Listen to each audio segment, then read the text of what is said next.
What's up YouTube? Welcome back to Andy's Vintage Guitars. I'm Andy and I'm just going to show you this today. Before I even started talking about this bass, look at the bird's eye maple neck and the finish.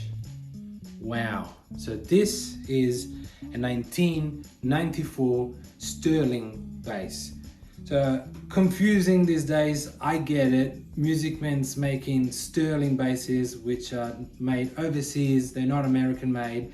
They're an entry level. Some of them really play good, but it is not an American made one, so not the proper model.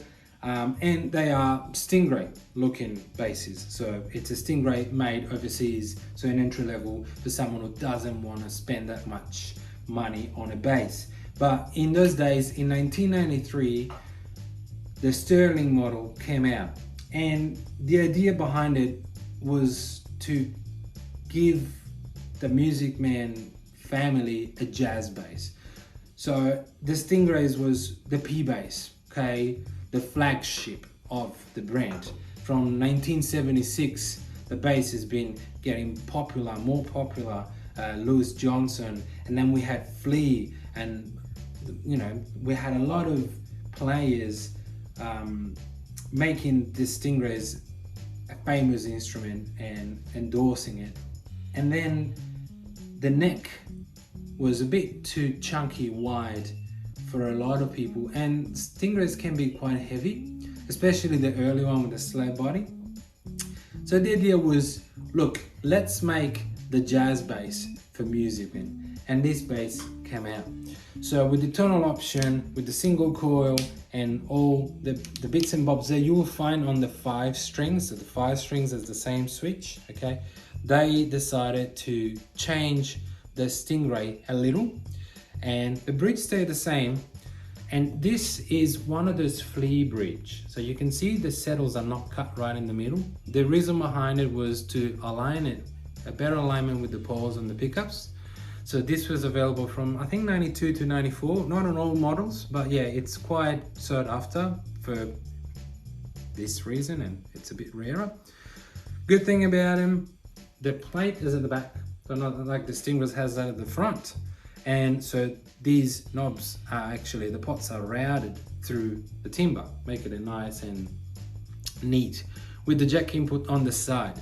Now, just for the first model, if you can see, the neck plate is flush with the body.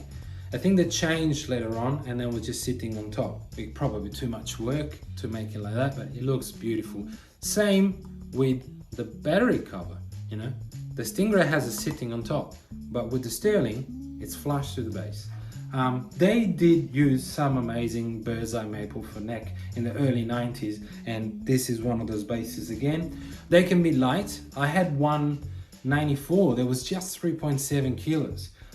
This one is 4.3, 4.4. See, a good weight, because I have seen Stingrays from this year for up to 5 kilos. So it's an average weight, probably even on the light side. The sunburst, the finish, look at this. Second to none. In those days, I think MUSICMAN was really punching above, you know, average. Because look, it's 30 years old, it's still perfect, nice and glossy and shiny, no cracks, nothing. Look at this neck. The neck is oiled. So they did abandon the lacquered neck in 1992, and they started doing this natural finish So the feel on your hands will be a bit more like a nitro finish, sort of pre-CBS feel, I guess. And a smaller headstock. The headstock it's the same, almost the same shape, if not identical to Stingray, but it's smaller. Let's see, the tuners are very close to each other. Okay. So I think we've just been chatting enough about this bass. Now let's see what it sounds like.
Alright guys, I hope you enjoyed. That's it from Andy and the 1994 Stirling.